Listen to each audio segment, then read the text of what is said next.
Beneath the eternal sands of Egypt lie secrets the world still cannot explain. Monuments carved in silence, temples abandoned to time, and corridors that may lead to places no one dares to imagine. For centuries, treasures have been uncovered, yet more questions remain buried. Where is Queen Nefertiti truly laid to rest? Do hidden chambers sleep beneath the paws of the Great Sphinx? What rituals once echoed through the vast halls of Karnak? These are not conspiracies. These are facts, fragments of history left unanswered. Tonight, we descend into the shadows of the ancient world, peeling back layers of time to confront the mysteries that refuse to die. Are you ready to step into the unknown? In the 14th century BCE, at the height of ancient Egypt's power, a queen emerged who was unlike any other. Her name was Nefertiti. The beautiful one has come. And she stood beside Pharaoh Akhenaten as more than a royal consort. She was a partner in power, a co-ruler during one of the most controversial and transformative periods of Egyptian history. Together, they abandoned the age-old pantheon of gods and forced the empire to worship only one deity, the Aten, the blazing solar disk. Their reign defied tradition, disrupted temples, and angered the powerful priesthood. Yet Nefertiti remained ever present, shown in temple reliefs, performing sacred acts reserved for pharaohs. She wore the blue crown of kingship, held the royal scepter, and appeared as a figure of grace and authority. She was not merely a queen. She was Egypt's living embodiment of beauty and divine power. But then, she vanished. Without warning, her image was erased from records, her name chiseled off temple walls, her fate lost to the silence of time. No one knows how she died, when her life ended, or where her body rests. For over 3,000 years, her final resting place has remained hidden, leaving one of the greatest unanswered questions in the archaeology of Egypt. Historians and archaeologists have searched for her tomb with relentless determination. A woman of her influence could not have been buried in obscurity.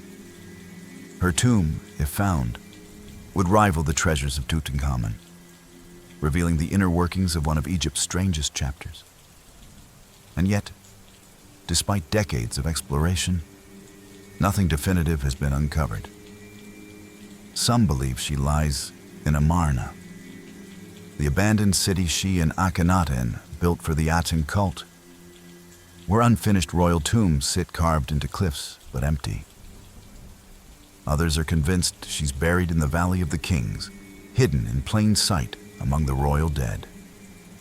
The most tantalizing theory emerged in 2015, when British Egyptologist Nicholas Reeves examined high-resolution scans of Tutankhamun's tomb.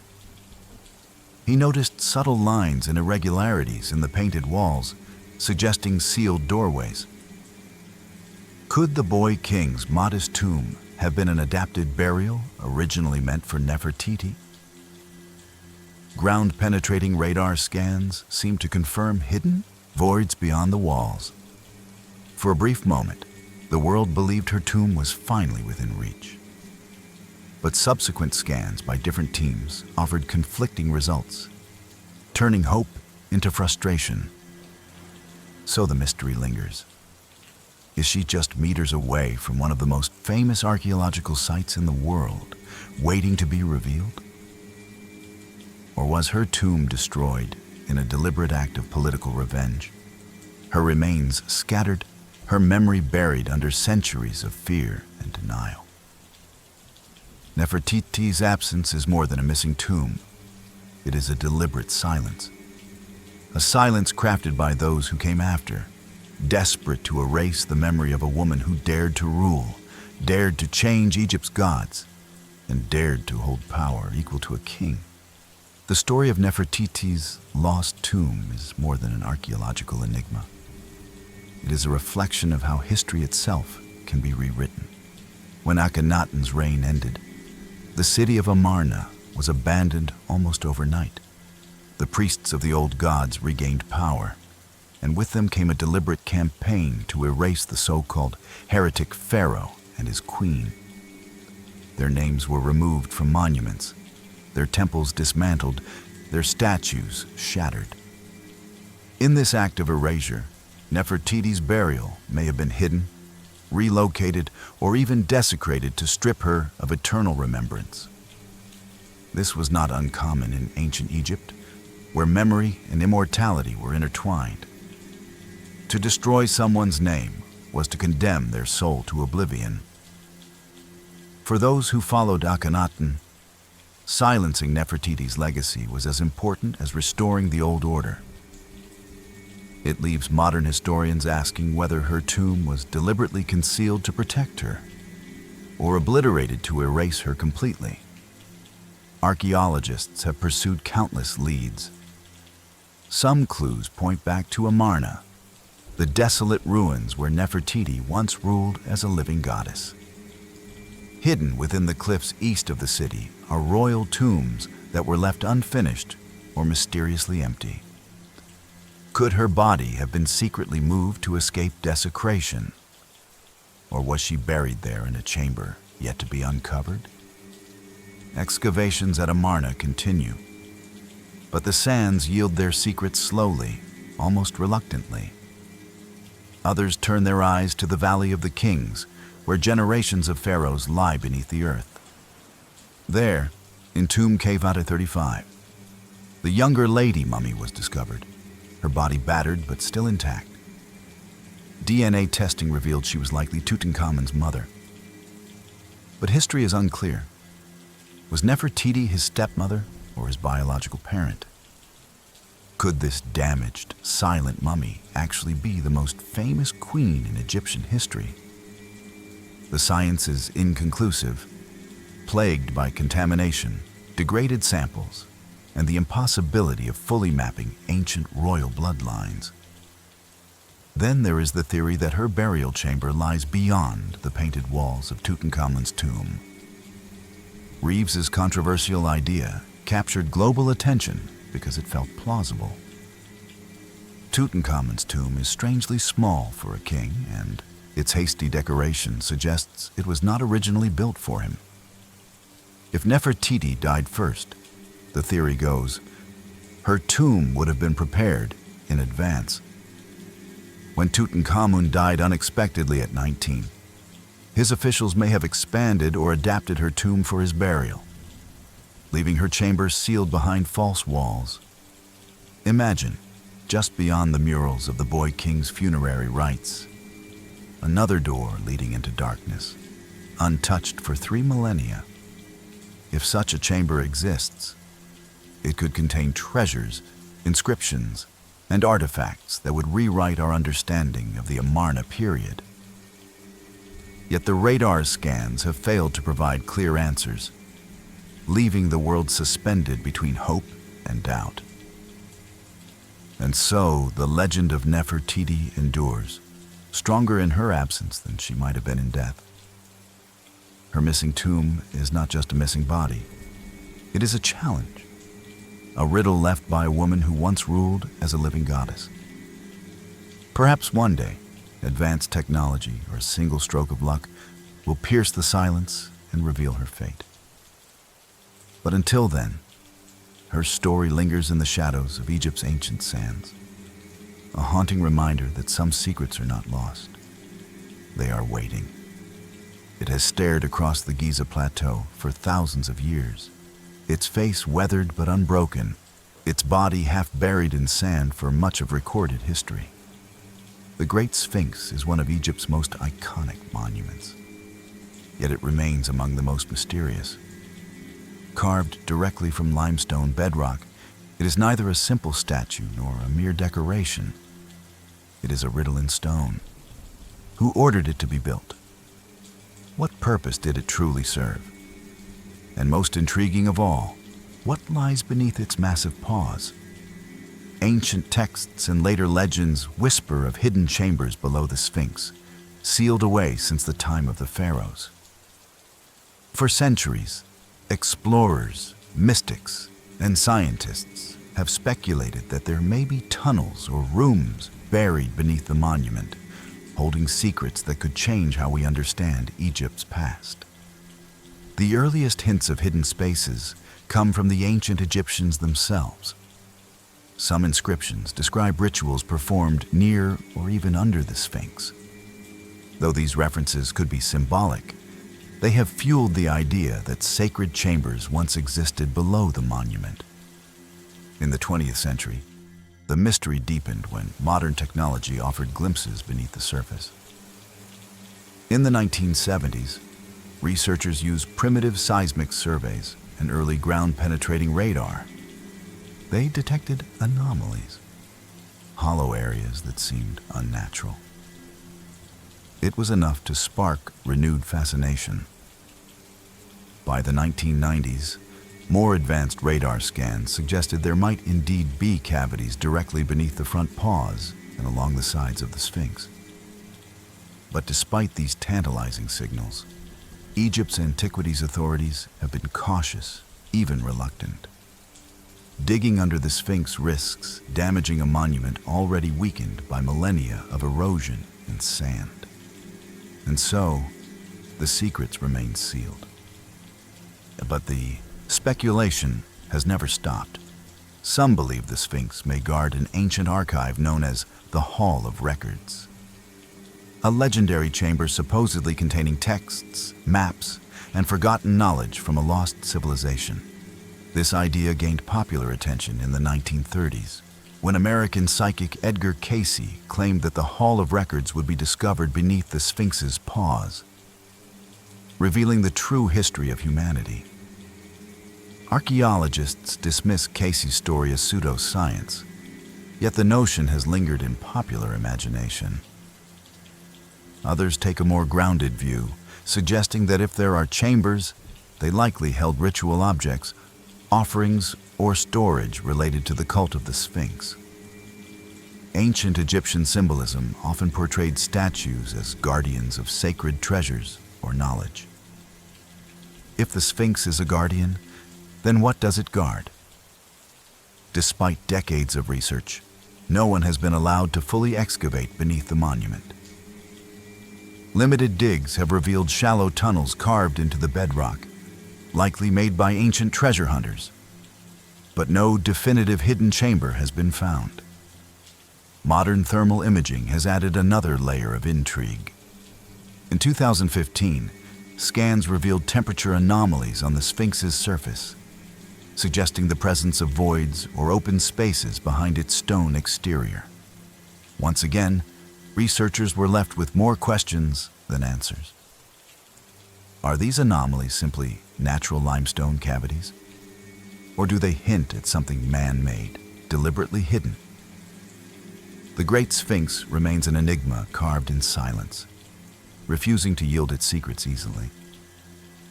If a chamber truly exists beneath its paws, it could contain texts or relics lost to history, or it could be empty, a symbolic space with no treasure, no revelations. Until the sands give way to certainty, the Sphinx continues to watch, its ancient gaze fixed on a horizon we still cannot see.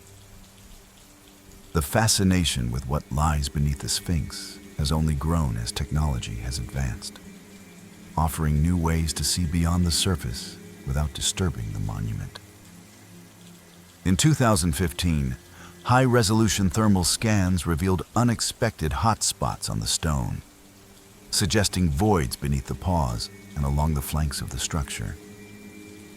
These anomalies reignited public imagination, sparking headlines that claimed the Sphinx was hiding secret passages. Yet when researchers were pressed for answers, they offered none. Some insisted the temperature differences could be explained by the way limestone naturally absorbs and releases heat. Others hinted at deeper mysteries, but lacked proof to go further. This is the enduring problem. The Sphinx teases, but it never reveals. Every time new evidence appears, it dissolves into ambiguity, leaving only questions. And questions are what fuel the legend. If there are hidden chambers, what could they contain? Theories range from sacred papyri and religious relics to architectural plans and astronomical maps from Egypt's golden age. Others imagine more extraordinary, or discoveries. Objects from an unknown civilization that predated the pharaohs. Perhaps the real origin of Egypt's sudden rise to greatness. Some fringe theories even suggest the Sphinx predates recorded history entirely, a remnant of an age lost to cataclysm, later adopted by the Egyptians as their own. Mainstream archaeology rejects these ideas, but it cannot deny that the Sphinx remains older and more enigmatic than many surrounding structures. This fuels the belief that the monument is more than just a symbolic guardian. It may also be a vault. There is another reason the Sphinx draws so much speculation: secrecy. Throughout the 20th century, excavations around the Sphinx were heavily controlled. Access was limited, data was tightly managed, and rumors spread that important findings were quietly suppressed. Whether these claims are true or not, they have become part of the mythology surrounding the site. Even respected archaeologists acknowledge that the monument is layered with unanswered questions. How was it carved so precisely from bedrock? Why does it show signs of water erosion that seem far older than the Sahara's current climate? And why does it stand alone, unmatched by any other monument of its exact style? These inconsistencies make it easy to believe the Sphinx might still conceal more than we know. Recent non-invasive technologies such as drone-mounted radar, 3D laser mapping, and microseismic imaging have created the most detailed scans of the Sphinx in history. They confirm that hollow areas exist beneath the monument, particularly near its forepaws. But again, the results stop short of revelation. Are they deliberate chambers, natural voids, or simply illusions created by uneven geology? No one can say for sure. The authorities remain cautious, unwilling to approve the invasive drilling or excavation needed to answer the question definitively. And so the Sphinx endures, as it always has, watching silently over the plateau, its secrets locked within the limestone beneath. Perhaps one day, when technology is advanced enough, or when the will to dig deeper outweighs the fear of damage, the truth will finally come to light. Until then, the Sphinx will remain what it has always been: a riddle carved in stone, an eternal guardian of mysteries we are not yet ready to uncover. Near the modern city of Luxor lies Karnak, an immense temple complex that once served as the spiritual heart of ancient Egypt. Even today, its colossal columns and sprawling halls dwarf anyone who walks beneath them, a reminder of the power the gods once held over the lives of pharaohs and commoners alike. Dedicated primarily to Amun, the chief deity of the Egyptian pantheon, Karnak grew over centuries into a labyrinth of sanctuaries, obelisks, and sacred lakes. It was not simply a temple. It was a living center of ritual, ceremony, and divine authority. Yet despite the countless inscriptions carved into its walls, many of the rituals performed here remain veiled in mystery. We know that Karnak's priests were among the most powerful individuals in the land, second only to the pharaoh. They maintained cosmic order by performing elaborate daily rites to nourish the gods and renew their divine energy. They washed and dressed sacred statues in silence, offered food and drink as if to a living being, and recited hymns meant to sustain the delicate balance between the heavens and the earth.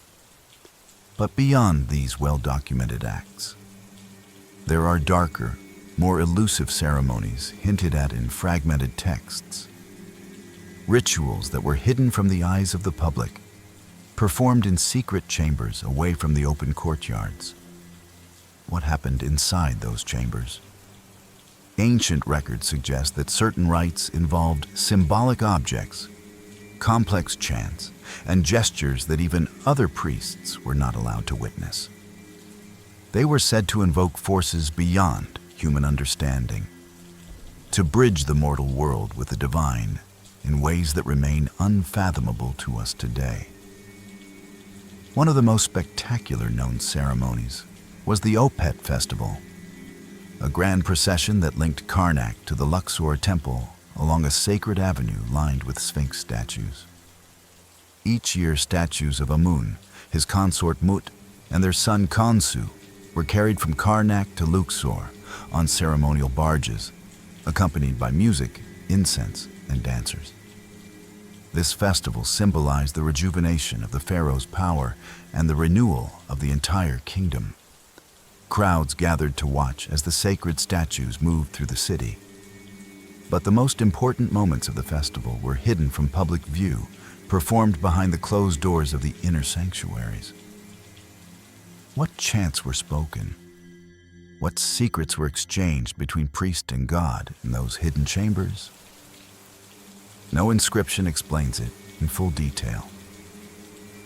Another enigma lies in the sacred lake at Karnak, an artificial body of water where priests performed purification rituals under the night sky. They bathed statues and sacred objects while reciting prayers aligned with celestial events, particularly the rising of certain stars like Sirius and Orion. To the Egyptians, the movements of the heavens were not merely symbolic. They dictated the rhythm of life, death, and rebirth. Yet the exact meaning of these astronomical rituals, the true purpose of the timing and gestures, remains uncertain. Even more puzzling are the cryptic references to oracles delivered at Karnak. Ordinary Egyptians, and even the pharaoh, sought divine guidance from the temple. How were these messages received? Were they interpreted through dreams, animal behavior, or hidden signals from the priests? The process is still unclear. What is certain is that Karnak was not just a place of worship. It was a machine of mystery, where knowledge was guarded like a weapon, and secrecy was part of its power. The deeper you look into Karnak, the clearer it becomes that its rituals were not just religious ceremonies, but a carefully constructed system of power and control. The priests of Amun wielded influence that rivaled the authority of the pharaoh himself, and much of that power came from knowledge deliberately kept secret. The inner sanctuaries were accessible only to the highest-ranking priests, men who underwent years of training and initiation to even glimpse the hidden rites. Within these chambers, they carried out ceremonies that were never meant to be recorded or remembered by the uninitiated. Some rituals involved symbolic objects, ritual knives, sacred vessels, talismans carved with cryptic hieroglyphs that archaeologists have uncovered but cannot fully explain. Their designs hint at purposes beyond simple offerings, perhaps tools meant to channel unseen forces or align with celestial events. Even today, fragments of these artifacts lie in museum collections, stripped of context, silent reminders of acts we no longer understand. Nighttime ceremonies were particularly mysterious. Historical records describe priests gathering by torchlight near the sacred lake, chanting hymns while observing the movements of stars and planets. The helical rising of Sirius, for example, marked the flooding of the Nile and the renewal of life along its banks.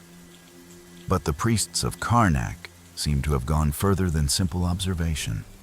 They believed certain alignments between stars and temples could influence cosmic balance itself.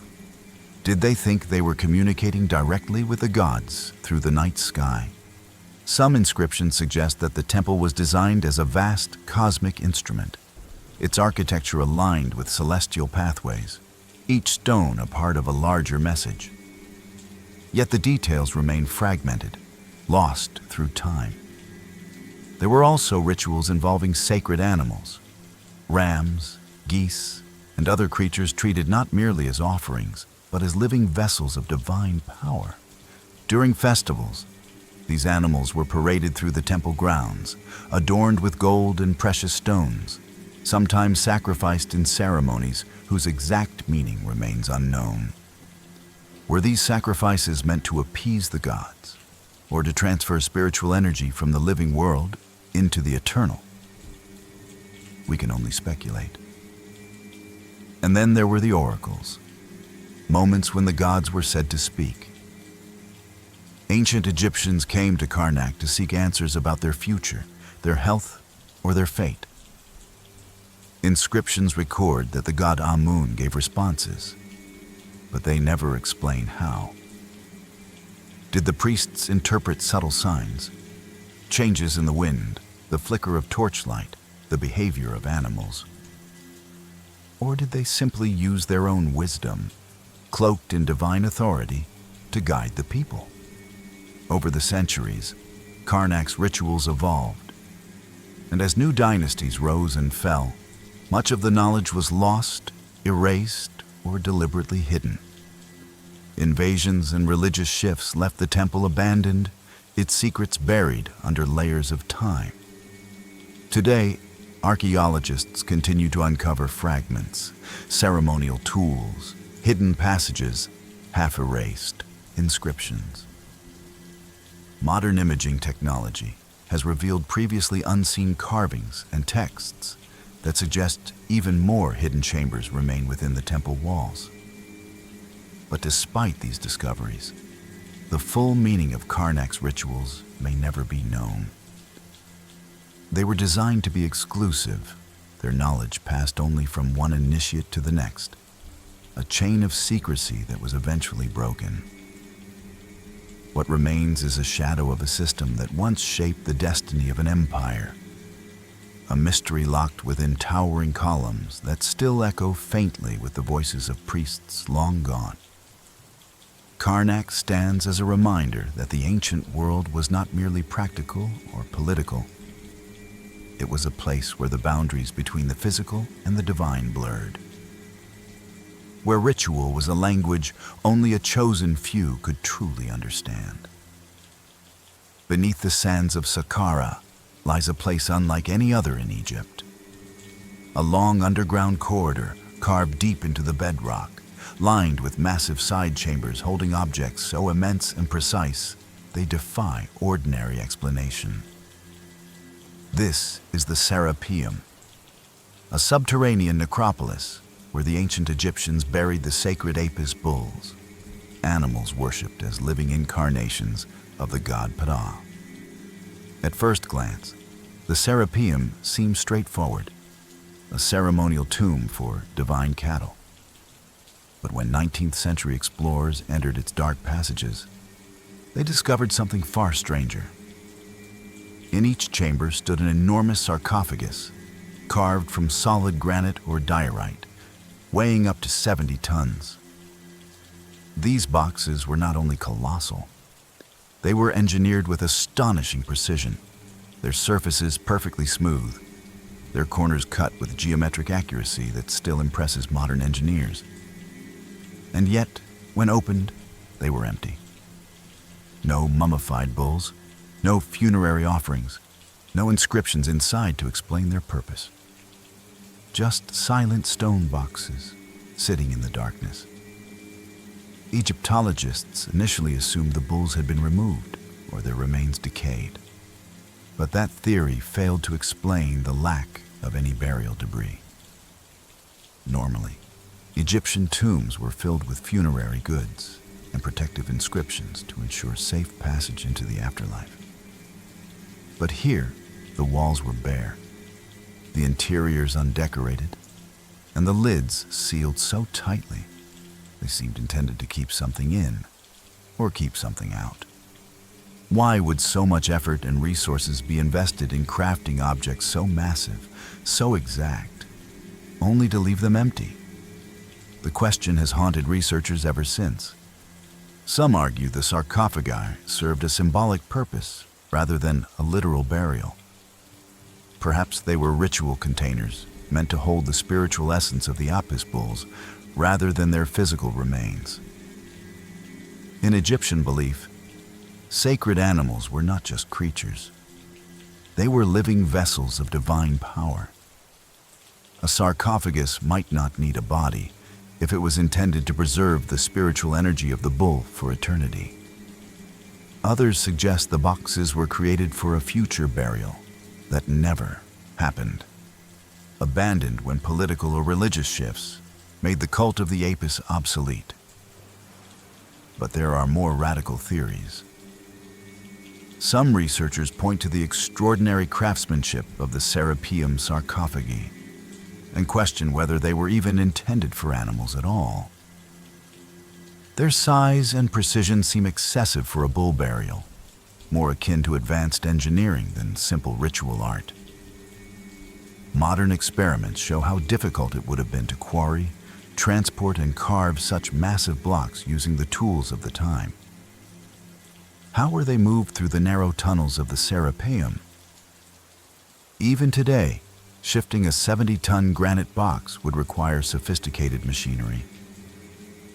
Did the Egyptians possess techniques we no longer understand? Or were these boxes created for a purpose entirely different from what we assume?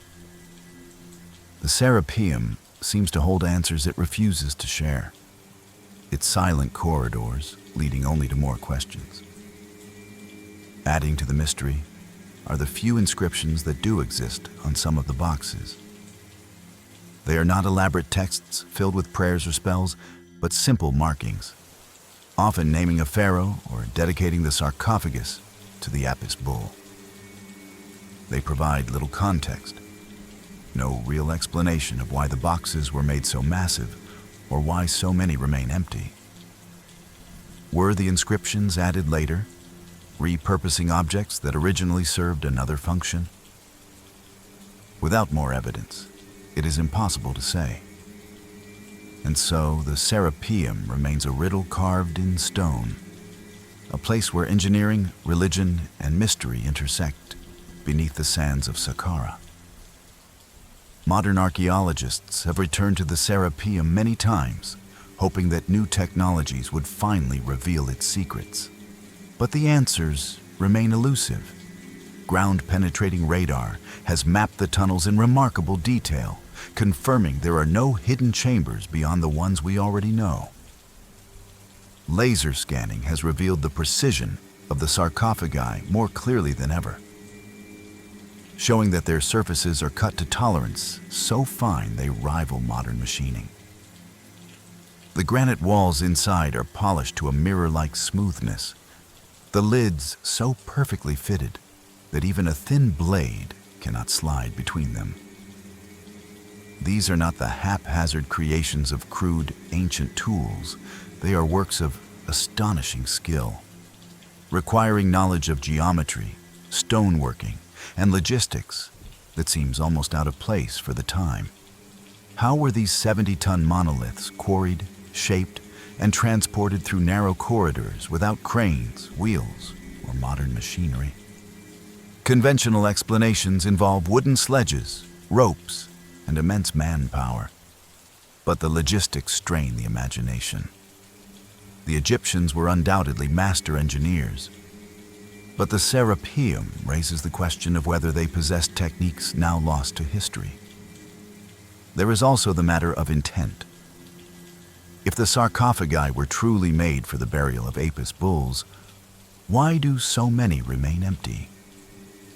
Nearby, archaeologists have found smaller, more traditional tombs for sacred bulls, some containing mummified remains and funerary objects. Those tombs follow the typical patterns of Egyptian burial practices. The Serapeum boxes, in contrast, feel like something different, something beyond normal ritual. Were they symbolic containers designed for spiritual energy? Or were they built for a completely unknown purpose, later reinterpreted as part of the Apis cult?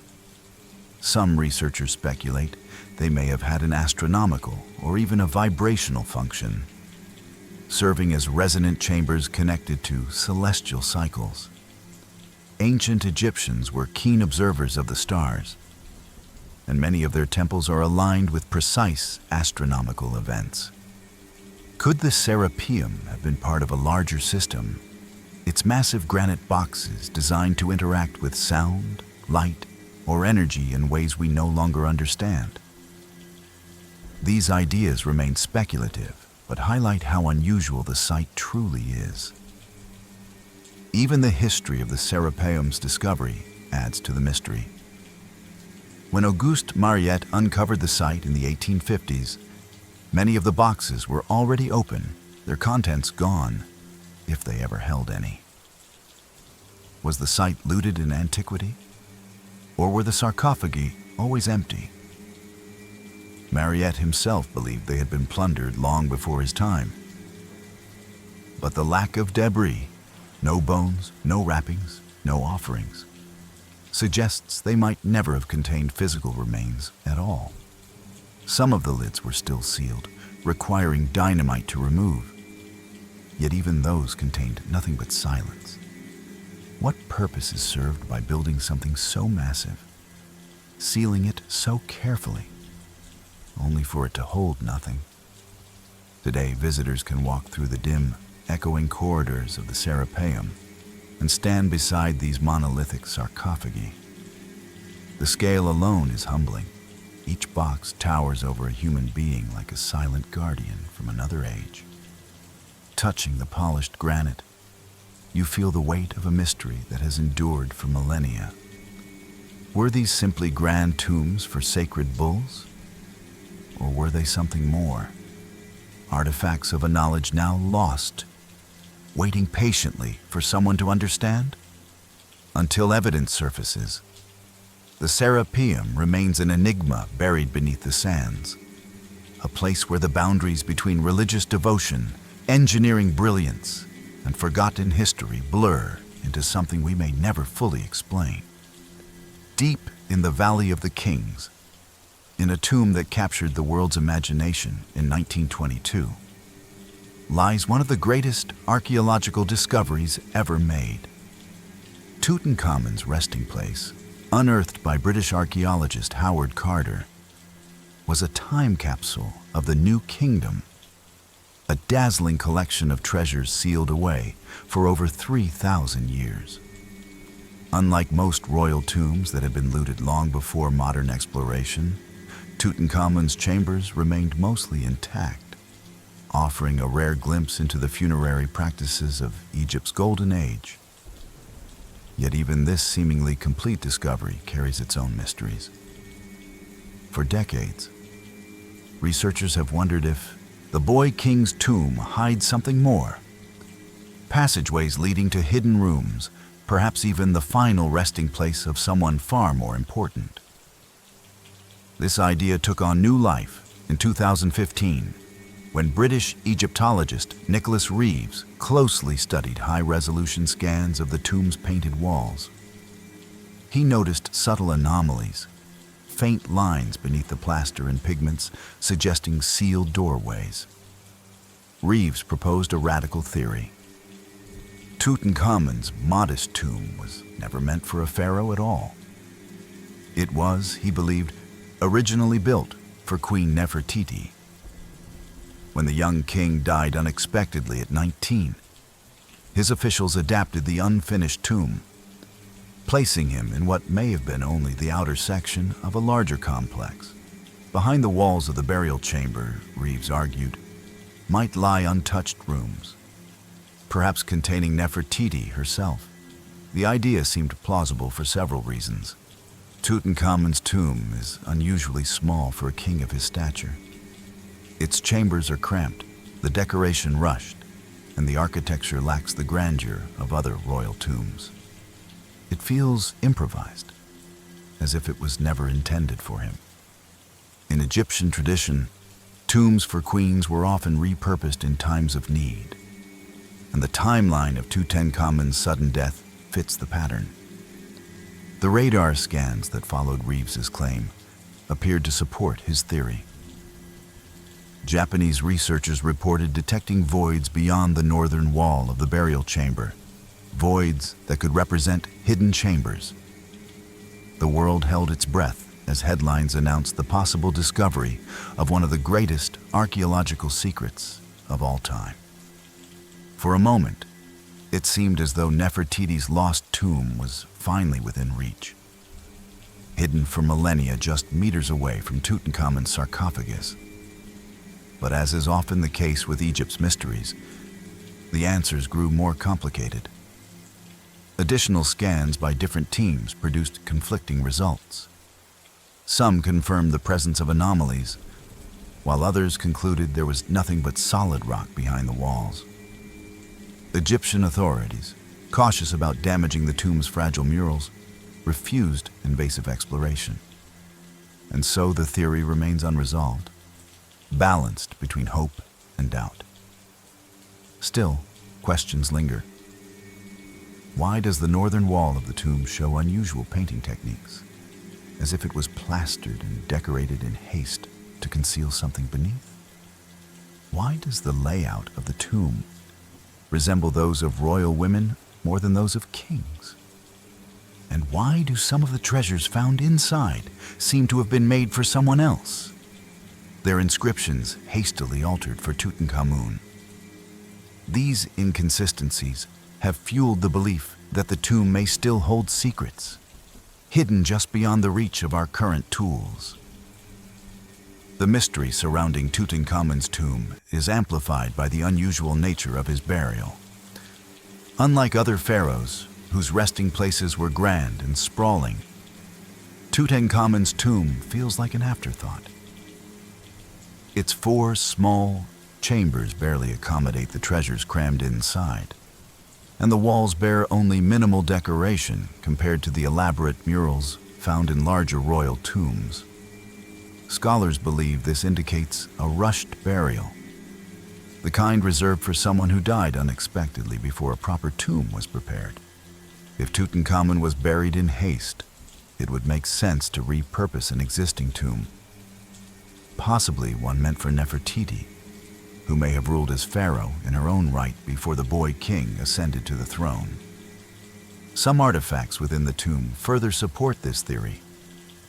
Items such as jewelry, canopic jars, and even the famous golden death mask show signs of modification, as if they were originally crafted for someone else. Inscriptions have been carefully altered, replacing names and titles, suggesting that parts of Tutankhamun's funerary assemblage were recycled from an earlier burial.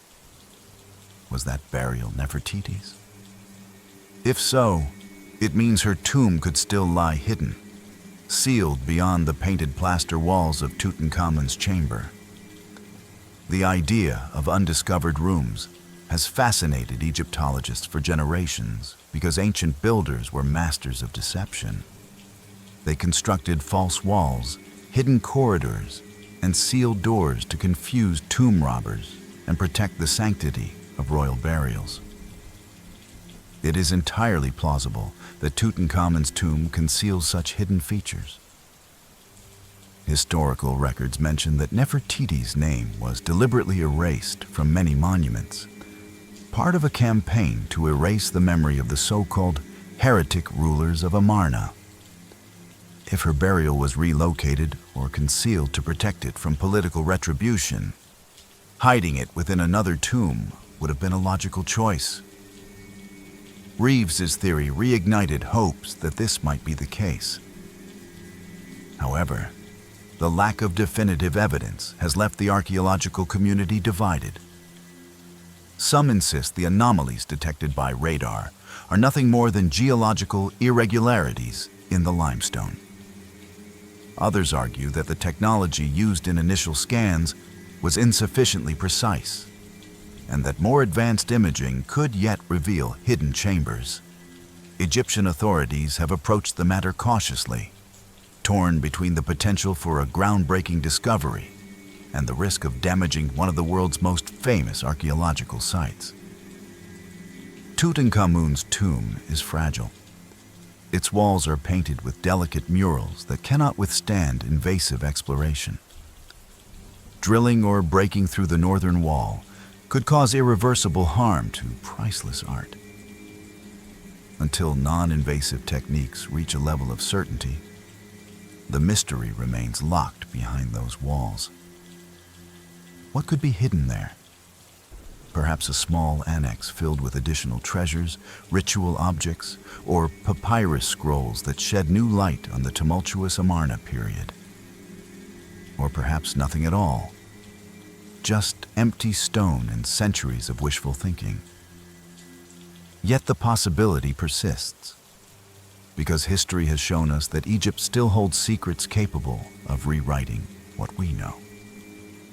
Even if no hidden chambers exist, the search itself has deepened our understanding of Tutankhamun's reign. It has highlighted the peculiar circumstances of his burial, the reuse of funerary goods, and the complex political climate of the time. But if those walls do conceal Nefertiti's resting place, its discovery would rival even Carter's original find, reshaping our view of one of the most enigmatic queens in history. Until then, Tutankhamun's tomb remains both a treasure and a riddle, a reminder that even the most famous discovery can still hold secrets in plain sight. South of modern-day Cairo, near the Fayum oasis, once stood a structure so vast and complex that ancient writers compared it to the wonders of the world. It was known as the Labyrinth of Hawara, a monumental temple and administrative center built during the reign of Pharaoh Amenemhat III of the 12th dynasty.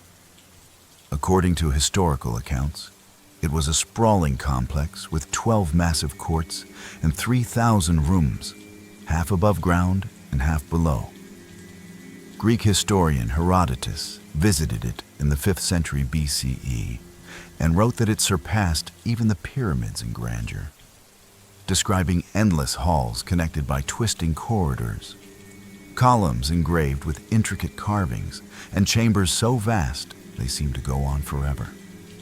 Other ancient travelers, such as Strabo and Diodorus Siculus, echoed his awe, calling it a masterpiece of architecture and mystery.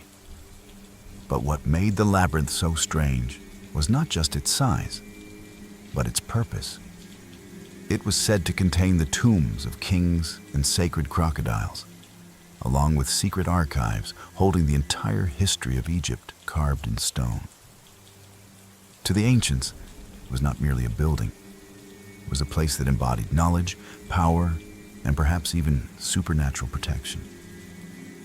Yet today, almost nothing remains. The grand labyrinth, described in detail by eyewitnesses, has vanished almost entirely, leaving only scattered ruins near the pyramid of Amenemhat. The third archaeologists who have excavated the site have found foundations and fragments of columns, but the great halls and countless chambers are nowhere to be seen. What happened to this colossal structure? Some believe it was dismantled over centuries, its stone blocks taken to build other monuments in cities. Others think it lies buried beneath the layers of earth and water that have covered the Fayum region over millennia, waiting to be rediscovered. A few even speculate that the labyrinth had hidden underground levels, passages that still exist but have yet to be uncovered. The mystery of its disappearance raises a larger question. Did the labyrinth truly hold the archives of Egypt, records of dynasties and secrets that have been lost to history? If so, those archives might still be hidden somewhere beneath the sands. The site of Hawara has been explored by several modern archaeologists. In the late 19th century, British Egyptologist Flinders Petrie mapped the remains of the labyrinth and confirmed that some of the descriptions by ancient writers were accurate. He found evidence of massive stone walls and foundations that hinted at a structure of enormous scale. But Petrie also concluded that the labyrinth itself had been dismantled in antiquity. its stones reused for later construction. Still, his excavations did not rule out the possibility that subterranean sections might remain untouched. More recent studies using ground-penetrating radar have revealed anomalies beneath the surface near Hawara, suggesting the presence of buried structures. But so far, no definitive excavation has been carried out to confirm what lies below. What makes the labyrinth especially intriguing is its symbolic significance.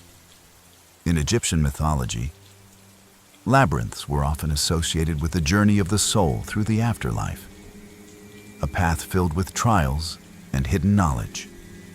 The design of the Hawara labyrinth may have been intended to reflect this cosmic journey, with its twisting corridors and hidden chambers representing the passage through eternity. But if that is true, why were so many rooms needed? And why were they filled with inscriptions said to record the entire history of the kingdom? If such records existed, they could rewrite much of what we know about ancient Egypt. The thought that those archives might still lie buried, intact but unreachable, makes Hawara one of the greatest lost mysteries of the ancient world. The allure of the Hawara labyrinth is amplified by the conflicting accounts left by ancient writers. Herodotus described it as having 12 vast courts, all connected by twisting corridors that made it impossible for a visitor to find their way without a guide. Strabo claimed it was a place of immense complexity, with roofs made of a single block of stone and hidden chambers that descended into the earth. Diodorus added that it housed the tombs of ancient kings and sacred crocodiles, guardians of the underworld. Together, these accounts paint a picture of a place unlike anything else in Egypt, a structure that was not just monumental, but deliberately designed to disorient and awe those who entered. If these descriptions were exaggerated, why did multiple sources spanning centuries speak of the same overwhelming scale and detail? And if they were accurate, then how could such an immense structure simply vanish, leaving almost nothing behind?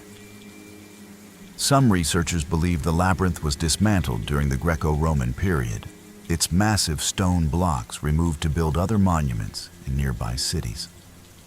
Others argue that flooding from the nearby Bar Yusuf Canal and the shifting Nile landscape gradually buried the site in silt and debris, leaving only the faintest traces above ground.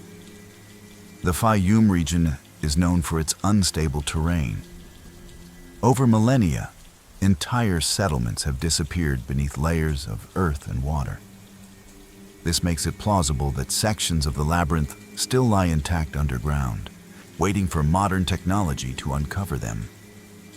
In the early 2000s, ground-penetrating radar and seismic surveys detected anomalies beneath the site of Hawara, indicating possible walls and chambers. These findings suggest there is still more hidden below the surface than we can currently see. Yet, excavation has been limited, partly due to the logistical challenges of working in an area prone to flooding, and partly because the remains are intertwined with modern settlements. Beyond the physical mystery, the labyrinth carries a deeper question. What knowledge did it hold? Ancient texts hint that the walls of the labyrinth were inscribed with the histories of Egypt's dynasties, perhaps even knowledge passed down from a time before the pharaohs. Imagine if within those halls there were records of forgotten rulers, lost events, or even earlier civilizations that influenced Egypt's rise. Could the labyrinth have contained maps of sacred sites, astronomical calculations, or rituals known only to the high priests? If such archives existed, they would be among the most valuable historical treasures in human history. But if they were destroyed or scattered, then an irreplaceable piece of our shared past is gone forever. Even the symbolism of the labyrinth invites speculation.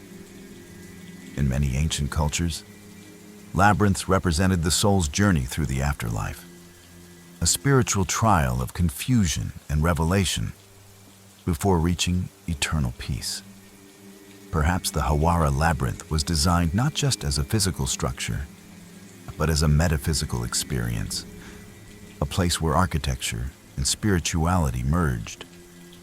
The thousands of rooms might have been intended to disorient the mind, forcing a deeper reflection on life, death, and eternity.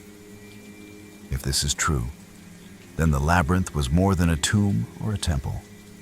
It was a message in stone, a coded blueprint of how the Egyptians understood existence itself. Today, only the foundations remain visible near Amenemhat, the third's pyramid, a pale shadow of what once stood there. But the myths of its endless corridors and hidden archives endure, reminding us that some of Egypt's greatest monuments are not just missing. They are waiting to be rediscovered. And if the labyrinth still lies buried beneath Hawara's shifting sands, it could hold answers that challenge everything we know about the ancient world. Deep within the Temple of Seti, the first at Abydos, lies a wall unlike any other in Egypt. At first glance, it seems simple.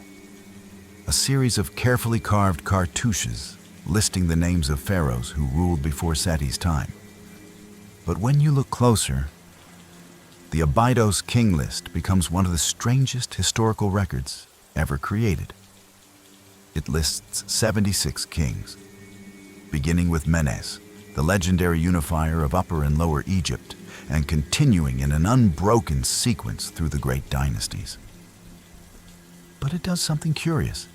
It skips over entire rulers and dynasties as if they never existed. Gone are the names of the heretic, names of the Pharaoh Akhenaten and his successors, including Tutankhamun and I. Missing too are the Hyksos kings, foreign rulers who once controlled parts of Egypt. The list presents an edited version of history, a curated lineage designed to erase inconvenient or shameful periods from the official record. Why would Seti I and his scribes deliberately rewrite the past?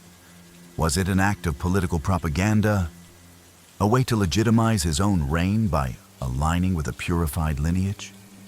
Or does the omission hint at something deeper, something about Egypt's past we were never meant to know? The mystery of the Abydos King List lies not only in what it includes, but also in what it excludes.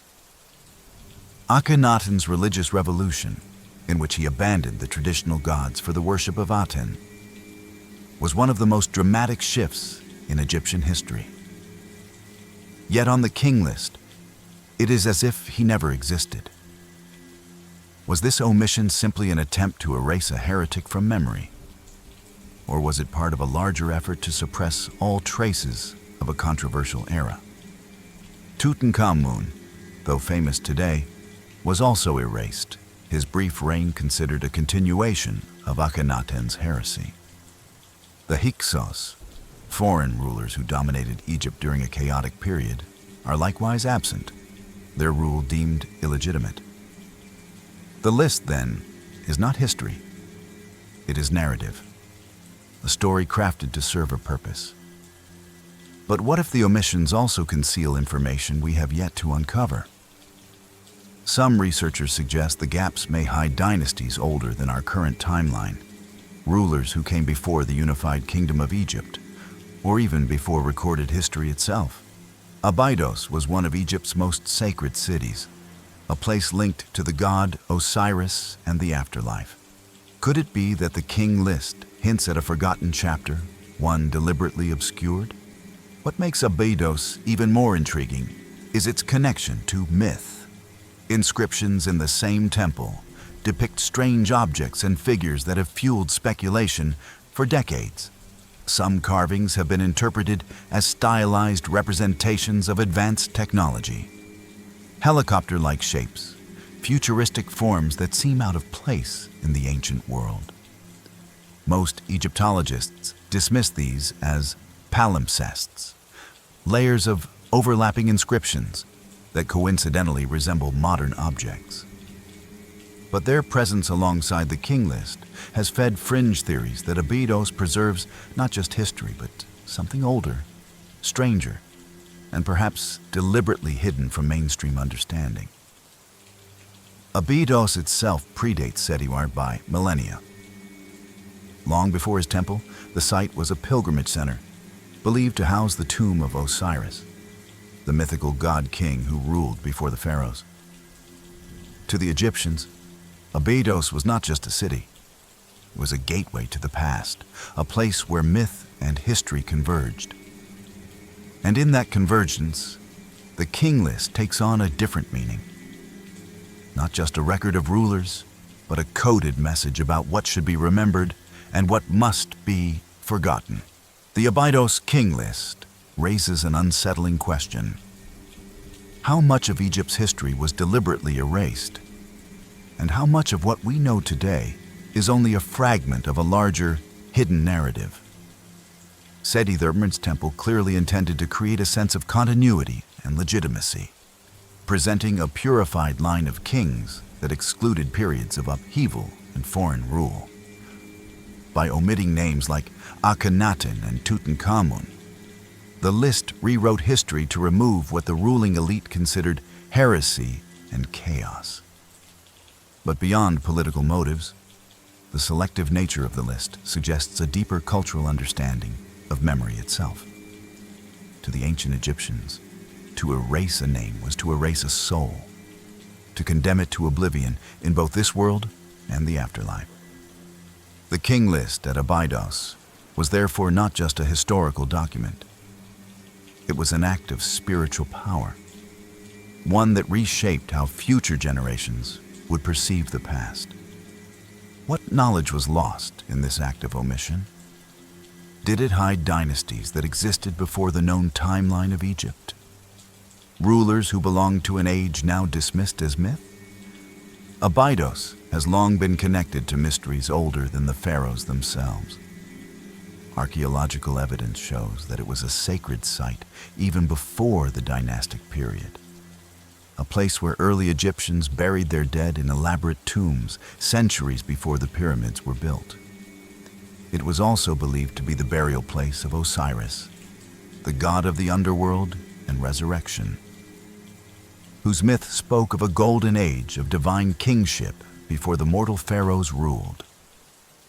This connection to Osiris fuels theories that Abydos was a repository of knowledge about Egypt's pre-dynastic past. If any place would hold secrets older than the known history of Egypt, it would be here. Some researchers speculate that the King List was not just an edited record, but a deliberate cipher, hinting at lost rulers from a forgotten era. Could there have been a civilization before the pharaohs? One whose memory was transformed into myth? The Egyptians themselves spoke of a time of the Shemsu-Hor, the followers of Horus, semi-divine rulers who reigned in a distant epoch. Mainstream historians consider these tales symbolic. But the omission of certain names on the King List makes one wonder if myth and history were more deeply entwined than we assume. Then there are the carvings in Seti I's temple that continue to spark debate. Among the hieroglyphs above one doorway are shapes that resemble modern aircraft, what some call the Abydos helicopter.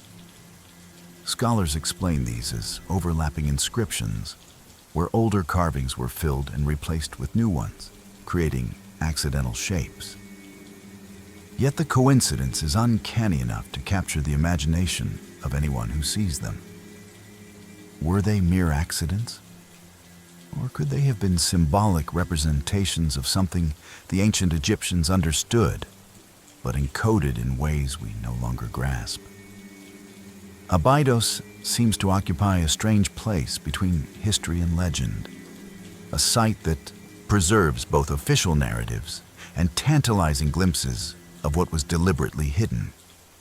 Even today, parts of the temple remain unexcavated, and the sands around Abydos still conceal structures whose purpose is unknown. Modern scanning technologies have detected underground anomalies near the temple complex, suggesting the presence of additional chambers or foundations buried deep below. Could these hidden areas contain records that explain the gaps in the King List? Could they reveal why certain rulers were erased and what secrets those rulers might have guarded? Until further exploration is allowed, the answers remain buried. The Abydos King List, carved so carefully into stone, serves both as a record and a warning. It tells us what the ancient Egyptians wanted remembered and, by its silence, what they wanted us to forget.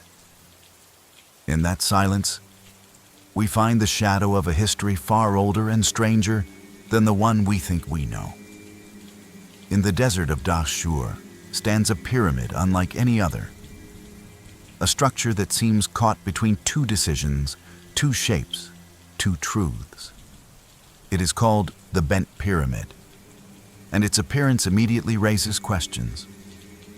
The base begins at a steep 49-degree angle, but halfway up, the slope abruptly changes to a shallower 43 degrees, giving the pyramid a distinctly warped profile. Why would the ancient builders start one design only to change it midway through construction? Was it an engineering mistake? A sudden realization that the steep angle would cause the monument to collapse under its own weight? Or was it something more deliberate?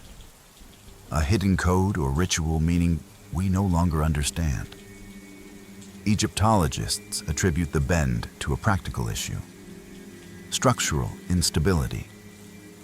They suggest that early experiments with steep-sided pyramids revealed fatal flaws, forcing architects to adjust the design mid-project. But if that is true, why did they complete the pyramid at all instead of abandoning it as a failure? And why does the Bent Pyramid remain in remarkably good condition compared to others from the same period? It seems too precise, too intentional, to be merely a mistake corrected in haste. The Bent Pyramid was built during the reign of Pharaoh Sneferu, the father of Khufu, who would later construct the Great Pyramid of Giza. Sneferu's architects were pioneers in the evolution of pyramid design, transitioning from the earlier step pyramids to smooth-sided ones. Before the Bent Pyramid, Sneferu attempted another project nearby, the so-called Black Pyramid, which collapsed due to poor construction. After the Bent Pyramid, he commissioned yet another, the Red Pyramid, which was completed successfully with a uniform angle. This sequence suggests that the Bent Pyramid was an experimental phase in architectural development. But there are features of the Bent Pyramid that remain unexplained. It has two separate entrances leading to two distinct sets of chambers, an unusual design not found in other pyramids. Some scholars believe this duality reflects a symbolic meaning, perhaps connected to the ancient Egyptian concept of duality in life and death, earth and sky, or the two lands of Upper and Lower Egypt. Others see the two chambers as evidence of a deeper ritual purpose, a monument serving not just as a tomb, but as a gateway between realms. Adding to the mystery is the fact that the Bent Pyramid is one of the best preserved pyramids in Egypt. Much of its original polished limestone casing is still intact, offering a glimpse of how all pyramids would have looked in their prime. Gleaming white, reflecting the desert sun like giant mirrors. If this pyramid were truly a failed experiment, why would it receive such meticulous finishing? Why preserve it so carefully if it was considered a structural error?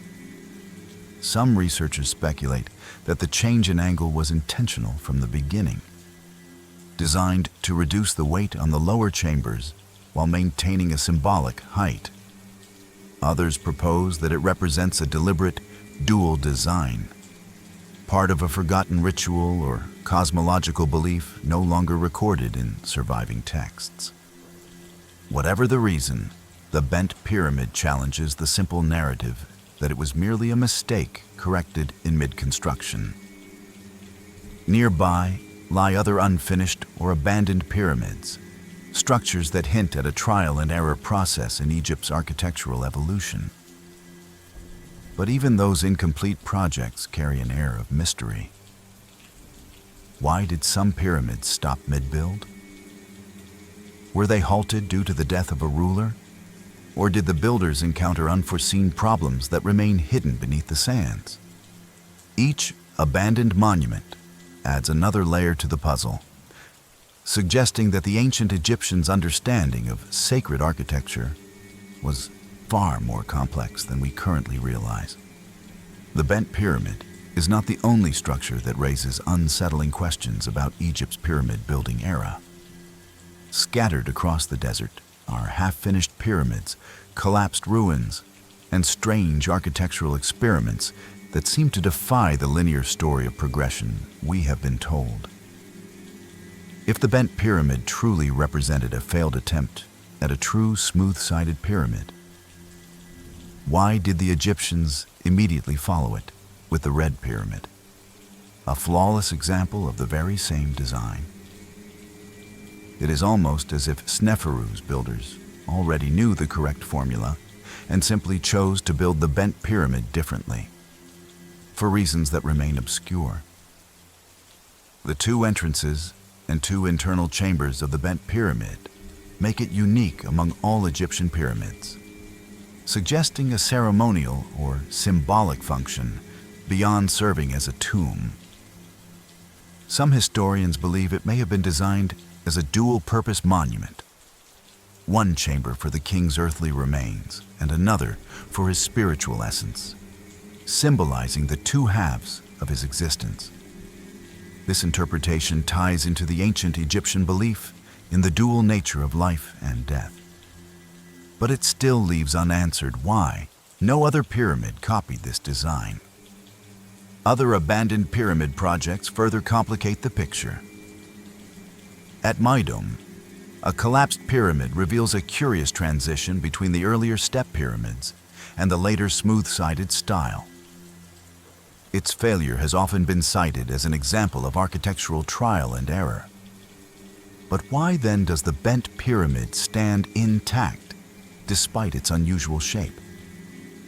The Black Pyramid at Dashur, built centuries later during the Middle Kingdom, was also plagued by structural instability, leading it to partially collapse. These failures suggest that the Egyptians were experimenting with techniques they did not fully master. Yet, at the same time, they built monuments like the Great Pyramid of Giza, with a precision still admired today. How could the same civilization produce both unstable and nearly perfect structures?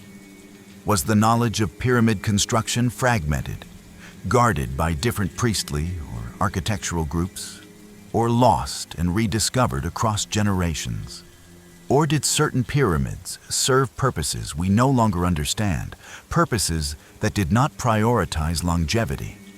Theories beyond conventional archaeology have suggested that some pyramids may not have been designed primarily as tombs at all, but as devices with ritual or even energetic functions. The bent pyramid's strange angle change, its intact limestone casing, and its unique internal layout have led some to speculate it might have been used for ceremonial or astronomical purposes.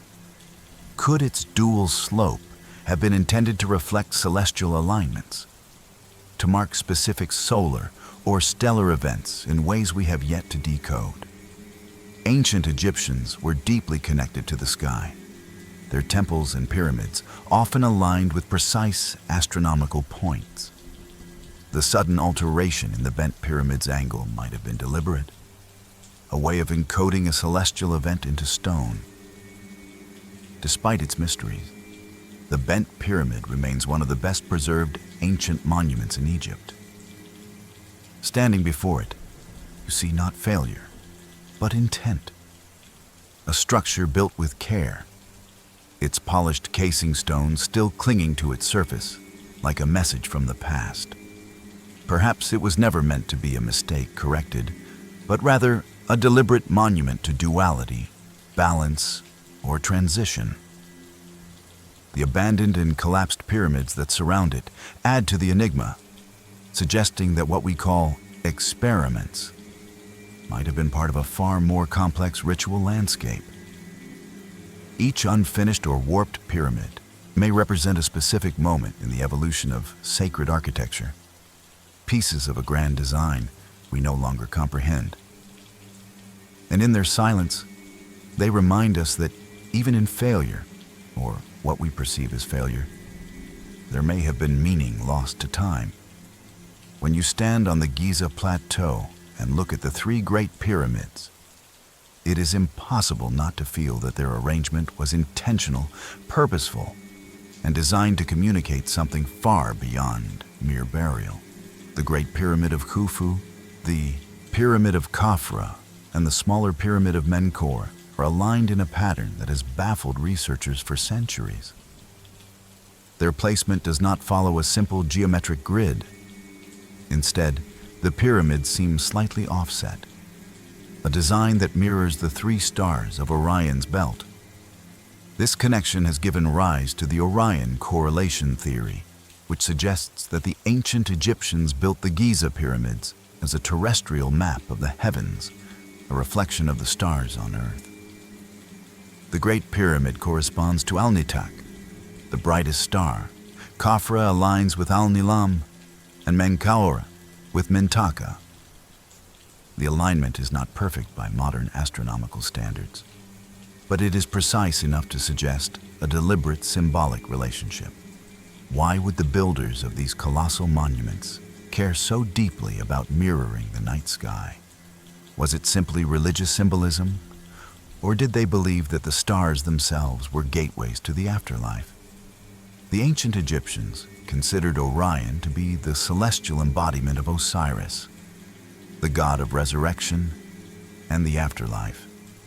To align the pyramids with Orion's belt would have been to connect the resting place of the pharaoh with the cosmic realm of the gods. This idea is supported by texts in the Pyramid of Unas, which describe the king ascending to the heavens to join Osiris in the afterlife. But the alignments go even deeper.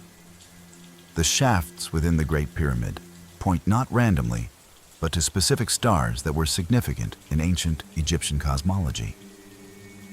One shaft aligns with Orion's belt, another with Sirius, the brightest star in the night sky and sacred to the goddess Isis. Together, Orion and Sirius represented the divine union of Osiris and Isis, the eternal cycle of death and rebirth.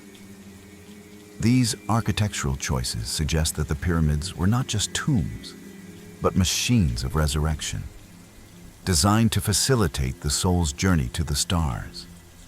Yet questions remain. How did the ancient Egyptians achieve such precise astronomical alignments without modern tools? They would have needed advanced knowledge of celestial movement, an understanding of precession, and the ability to translate stellar coordinates into ground-level architecture on a massive scale.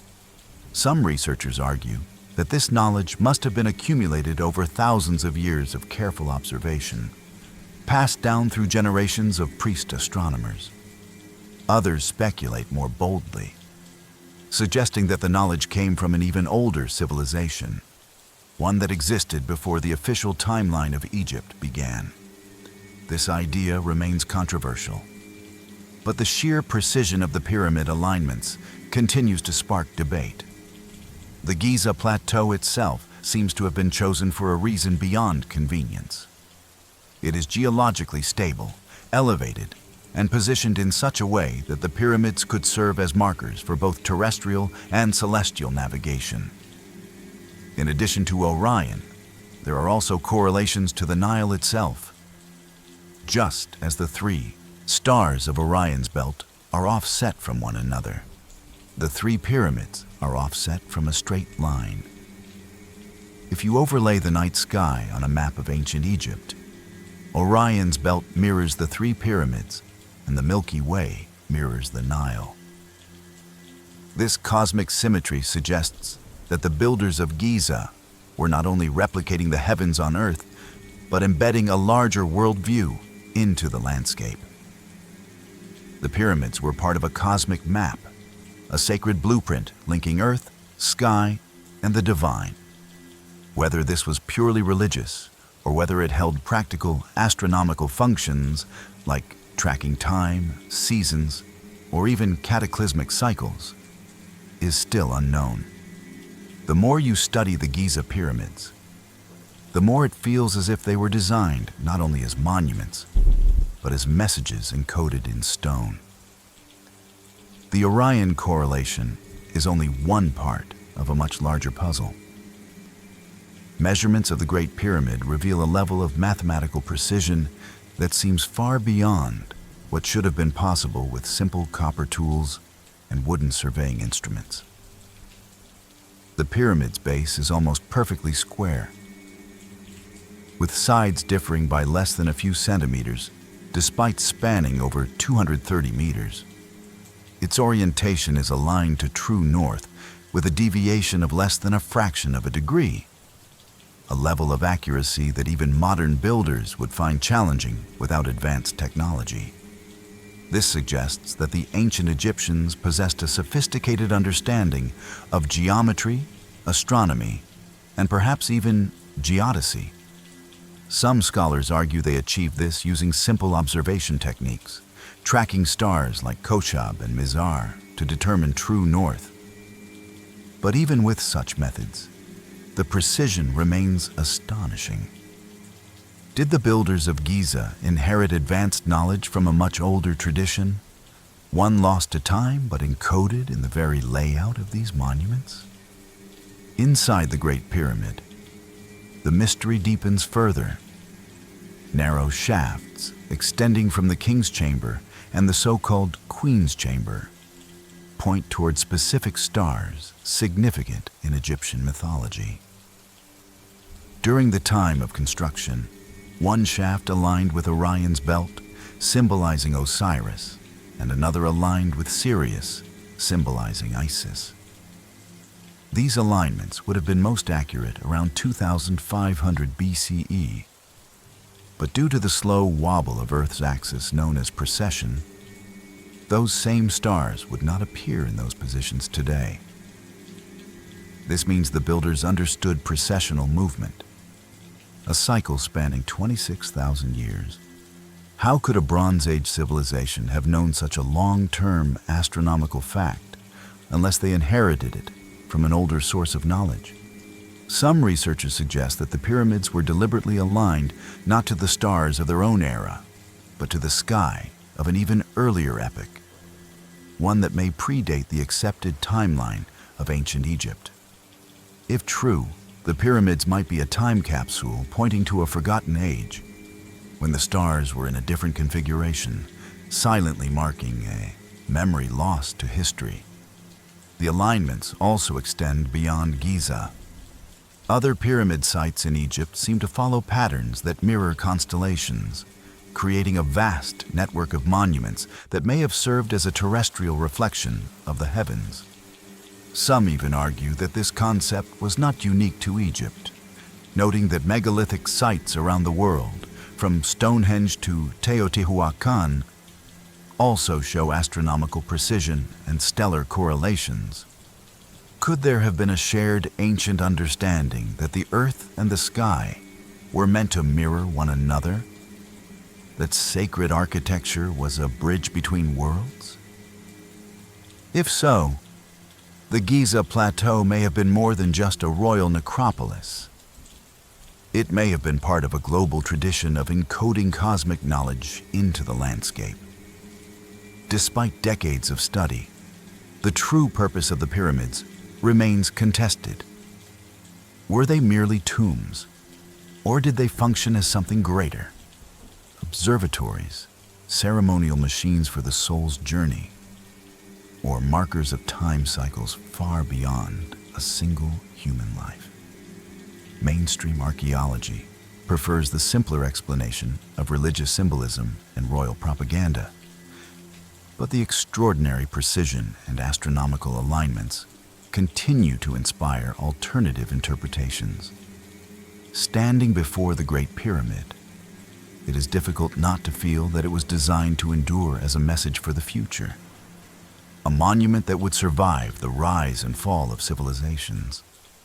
Whatever the original intent, the pyramids of Giza remain silent but eloquent witnesses to a knowledge we have yet to fully comprehend. Their stones still align to the stars long after the builders themselves faded into legend. On the Giza plateau, beside the colossal structures of Khufu and Khafre, stands the smallest of the three main pyramids, the Pyramid of Menkaure. Though modest in size compared to its towering neighbors, it holds a mystery that marks the twilight of Egypt's pyramid-building era. Menkaure's pyramid was constructed with a combination of limestone and granite. Its lower casing stones left unfinished, still rough in places, as if the work had been abruptly abandoned. Inside the pyramid, explorers discovered multiple burial chambers, yet none contained the intact remains of the pharaoh. In the 19th century, archaeologists uncovered a beautiful basalt sarcophagus, intricately carved with decorative motifs. But when it was shipped to England, the ship carrying it sank, taking the artifact to the bottom of the sea. Another wooden coffin bearing Menkaure's name was also found, but tests later revealed it belonged to a much later period, suggesting it was placed there during a reburial or restoration.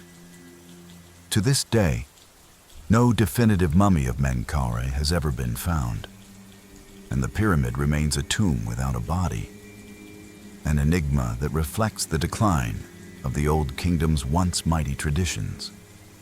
Why was Menkaure's burial so incomplete compared to his predecessors? Some historians believe the pharaoh died unexpectedly, leaving his successor to finish the pyramid hastily. The unfinished state of the structure suggests that construction was rushed or halted entirely, a pattern seen in the later pyramids of the 5th and 6th dynasties. Others see this as a sign of deeper troubles within the kingdom. After Menkaure's reign, Egypt entered a period of economic strain and political instability. The immense resources required to build massive pyramids were no longer sustainable. Corruption within the royal court, combined with the growing power of provincial governors, weakened the centralized authority that had enabled the construction of monuments like the Great Pyramid. The decline of the Pyramid Age may have begun not with a dramatic collapse, but with a gradual erosion of the system that made such projects possible. Menkaure's missing tomb, then, is not just an isolated mystery. It is a symbol of an empire in transition, a shift from monumental stone architecture to smaller, less ambitious tombs and temples.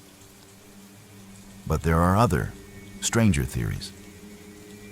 Some suggest that Menkaure's body was deliberately hidden elsewhere, perhaps to protect it from tomb robbers who plagued the plateau even in ancient times. Others propose that his burial followed a ritualistic pattern we no longer understand, one that required his remains to be placed in a secret location rather than inside the pyramid itself. This idea gains traction when you consider that the pyramids of later dynasties were never intended as true burial chambers at all. Instead, many pharaohs of the Middle and New Kingdoms were interred in hidden tombs, cut deep into the cliffs of the Valley of the Kings, abandoning the visible grandeur of pyramids for the secrecy of underground complexes. Could Menkaure's missing mummy represent the beginning of this shift? The first sign that the age of pyramids as royal tombs was ending? The mystery is compounded by the fact that the pyramid itself contains features unusual for its time. It has multiple descending passages and chambers, as if the builders changed plans mid-construction. Why alter the internal design so drastically? Was it a response to structural concerns? Or did the architects follow new religious requirements that we have yet to uncover? Some researchers believe the changes reflect evolving beliefs about the afterlife, a period when Egypt's mortuary practices were in flux. Whatever the reason, Menkare's pyramid stands as both a continuation and a conclusion, the last major pyramid built at Giza before the kingdom's priorities shifted forever. After Menkare, the era of grand pyramid construction faded into history, leaving behind unfinished projects and a sense of decline. Later pharaohs built smaller, less durable pyramids that quickly crumbled, and eventually they abandoned the pyramid form entirely in favor of hidden rock-cut tombs in places like the Valley of the Kings. This shift marked a profound change in both resources and religious ideology. The pyramid, once a symbol of divine order and cosmic alignment, became a liability. Its towering shape made it an irresistible target for tomb robbers, and its construction required vast labor forces and economic stability that the later dynasties no longer possessed. By the end of the Old Kingdom, political fragmentation and drought-driven famines had shattered the centralized state that made projects like Khufu's Great Pyramid possible.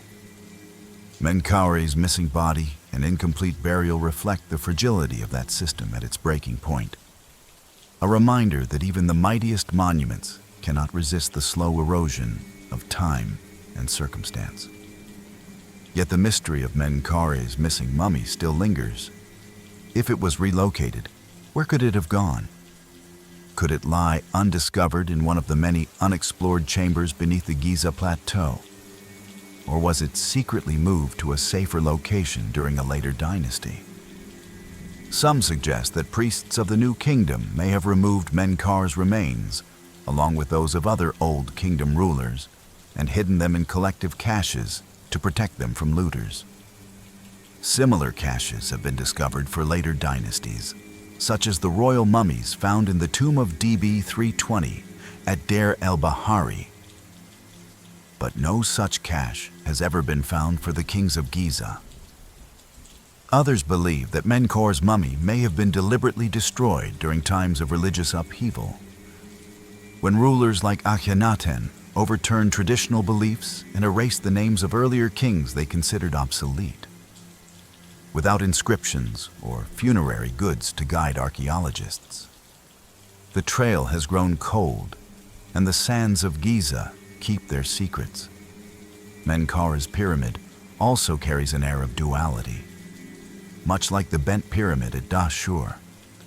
Some Egyptologists note that the interior chambers seem designed for more than one burial, leading to speculation that the pyramid might have housed more than just the pharaoh's body. Could it have been intended as a combined tomb for the king and a royal consort? Or was it meant to serve as a symbolic link to the afterlife rather than a literal burial site? The unfinished casing stones on the pyramid's lower tiers suggest that construction was halted suddenly, perhaps at the moment of the pharaoh's death. Yet the upper sections were completed, and the pyramid was still ceremonially sealed. Was this act purely symbolic, marking the end of an era? Or did it conceal something deeper? Standing today beside Khufu's and Khafre's pyramids, Menkare's smaller monument feels like a final whisper from the age of the great builders. It represents both continuity and change. A pharaoh still trying to emulate the grandeur of his ancestors, but caught in a time when Egypt's priorities were shifting. After Menkare, no pyramid would ever match the scale or ambition of Giza's golden age. His missing tomb is more than just an unsolved archaeological puzzle. It is the closing chapter of a civilization's architectural triumph, the moment when divine order on earth gave way to the practical realities of survival. As the sands cover more of Giza's secrets, we are left with fragments, questions, and the haunting sense that the story of these pyramids is far from complete. The end of the Pyramid Age was not a single event, but a slow unraveling. And Menkaura's lost resting place stands as the silent marker of that transition.